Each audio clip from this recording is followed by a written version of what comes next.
So this is going to be a video on why I like Nazbol, and this is coming from a fascist perspective. I'm a fascist, make no bones about it.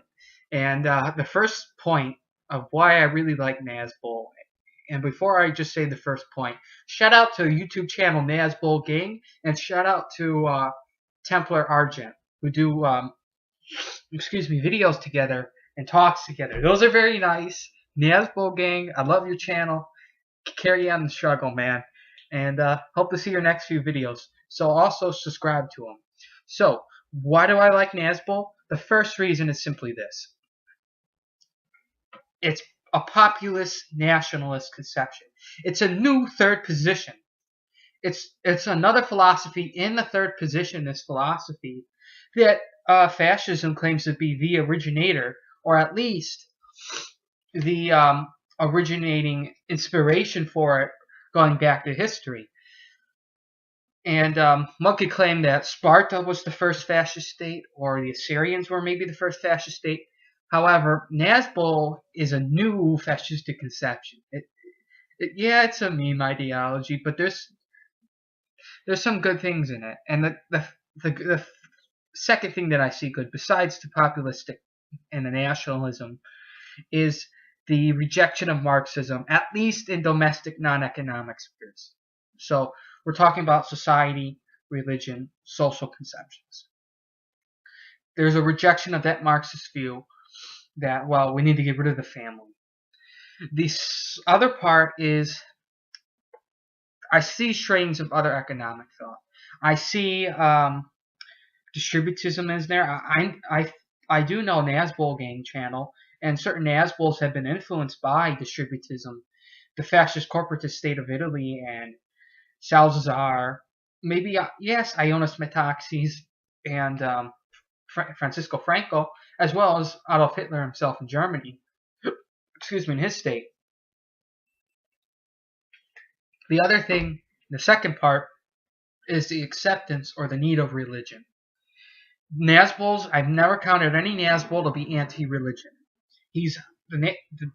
Religiously, the Nazbols are either Orthodox Christian, which I think is the majority of the Nazbols, or they're Catholic, traditional Catholics. That could be SSPX, the Society of St. Pius, or Sevakantism. But the Nazbols understand that you need religion in society, and I'm saying that not just in the materialist conception, but also in the immaterial conception. You can't just have it just for society's sake only. It's got to be a part of the ideology and bind the masses as well as the individual to Nazbol. The other part is the commies in Russia right now. The Communist Party of the Russian Federation is pro-Orthodox. It's for Orthodox social doctrine. It is not anti-Orthodox at all as it used to be. And even under the anti-Orthodox position period, they accepted some things that were pro-Orthodox. For example, anti-gay marriage. They were not fans of abortion, though they allowed it. It got back under Khrushchev. And after Stalin's acceptance during the war of the church, they began to allow the church to kind of move into Soviet life. So the commies and Nazbol understands that atheistic position you just can't have it. The other thing is that they understand that faith keeps the nation stable and into its socioeconomic affairs. That's important. Also, they are greatly influenced by Alexander Dugin and Lev Ivanov, who are actually the creators of Nazbol, from my knowledge. Bill Nazbol draws in a lot of different constraints and other ideologies into there. My third point is that it has many fascist-inspired qualities. The first, of course, we mentioned at the very beginning, but one of the biggest view is its agricultural view. That agriculture is extremely important. It's the life body of the nation, the people, and the economy. And so the state has to preserve small tenant farmers, small family private farm owners and landowners. And that also means being self-sufficient in agriculture and in exporting agricultural goods.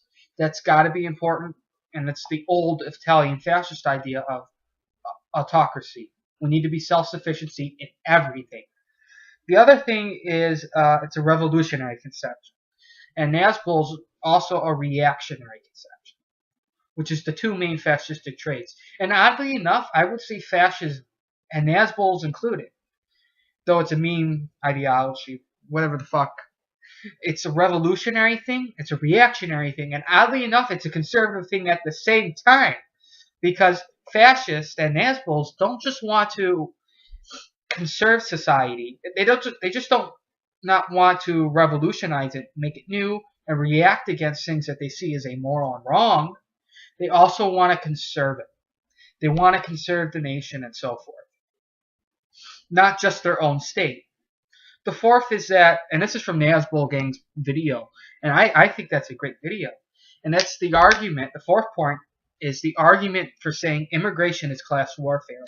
The left wing in America and even Europe, in Europe, wants to manipulate immigration to to implement white genocide, which is so fucked up and weird that manipulation of immigrants for votes is actually just going to displace the original demographic in the nation, and that's truth going back all the way to Mesopotamia.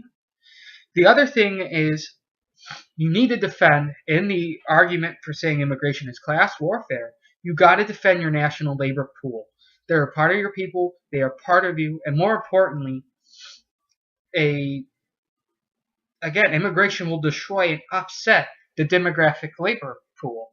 If you're importing people to do painting for housing, people who probably need to do the painting for housing, or say I can make more money in the meantime, just can't get that job. And who knows, they may be very good at it, or at least could help them out in their material needs at the moment. And so it destroys your labor pool. The other thing is that it's actual exploitation of the working class, real exploitation of your working class. You're immigrating cheaper labor to get rid of your original labor, who already live in the country. So you're destroying the working class. The other thing is it empowers global homo. If you keeping immigrating, you're powering this capitalistic global homo corporation. I mean that not in the fascistic sense. Corporation to advance and actually help the fucking Marxists. So it turns out Marxists and global homo are teaming up with Democrats and social democrats and left-wingers who just want to keep getting more votes in through these minorities, to keep them alive and going and keep their wealth coming through. So dismantling that global homo Marxist, Democrat, social democrat, left-wing hydra is a big reason why immigration is fucking class warfare.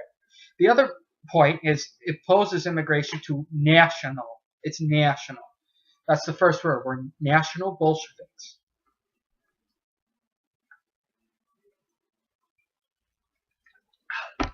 So, internationalism has to be defeated. It destroys the working class of your country. And it actually, coming from a fascist perspective, how I see it, is that it hurts the classes from actually cooperating with one another to have a coherent nation.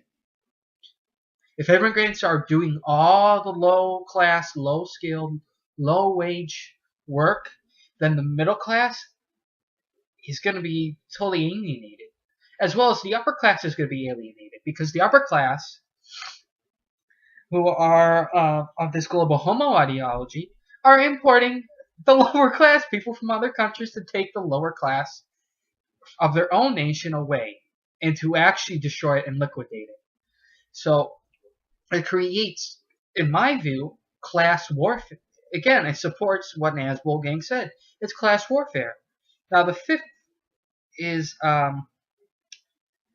another thing I like to say about Nazbol is that not just that it's popular, it really was very good at trying to get people to at least start heading towards a new start that news saying that, well, we kind of need a new third positionist force.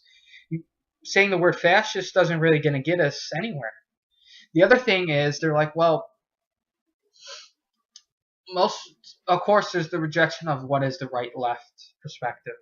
And it's like, well, if you're pro-capitalist, you're on the right. If you're socialist, you're on the left. Nazbol say, as well as fascist, that political spectrum is totally inaccurate.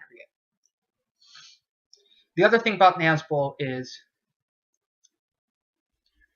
again, originating from the Union of the Soviet Socialist Republics, Sovietsky Soyuz, they came out from another experience of the crisis of Marxism, which fascism and any third positionist idea, and then the conservative forces today and conservative personalities have drawn out from. So they understood that Marxism has failed, and therefore something has to replace it. And at least they say, well, again, this is the problem with all Marxist thought. The national is supposed to wither away. Language barriers are supposed to wither away. Biological realities of groups, both ethnic and racial, and social, by the way, social class, is supposed to wither away. None of that happened. Biologically, people did not, their biology kept on going. They did not lose their ethnic Russian blood. They still spoke the Russian language, though the Marxists, by the way, changed the Russian language. And at the end of the day, that yearn for religion and orthodoxy, especially in Russia, was still always there. And the same goes for Marxist countries. It doesn't work. It's not practical or pragmatic in the real concrete world, nor does it really work in the abstract either. You can't say, oh, well, over time the state will wither away. You really can. If you abstractly think about it, why does the state in the first place need to wither away? The state actually should continue to keep on making society to function and at least defend the spiritual and material needs of their people without having to resort to all these things, like touching the family, or even having to brainwash orphans or spread it by the use of intelligence agencies to other countries. You don't really need to do that. So, to conclude, Nazbol is fucking great. I like it. I consider them another kind of philosophy in the fascist worldview. And so if you are a Nazbol, please leave comments in the comment section of my YouTube channel on this video and tell me why, you as a Nazbol, what you like about Nazbol. Tell me what you think about fascism, mainly the Italian variant, but as a whole. And also, if you're not a Nazbol, tell me why you're not a Nazbol and why. And if we can actually get that conversation between, well, I'm not a Nazbol or I am a Nazbol, and then we could go into a little friendly debate about it and figure out everything, that'd be really great. And finally, since the fascist and the Nazbol also affirms unity, let's have unity and let's make this a good hangout channel. Make this a good hangout video to spread our views together, talk together, meet up in our Skypes, Twitter, Discord, Facebook, whatever social media. Alright guys, thanks. Thank you for listening to my videos. Hail Nazbol, and please subscribe to Argent Templar and Nazbol Gang. Thanks.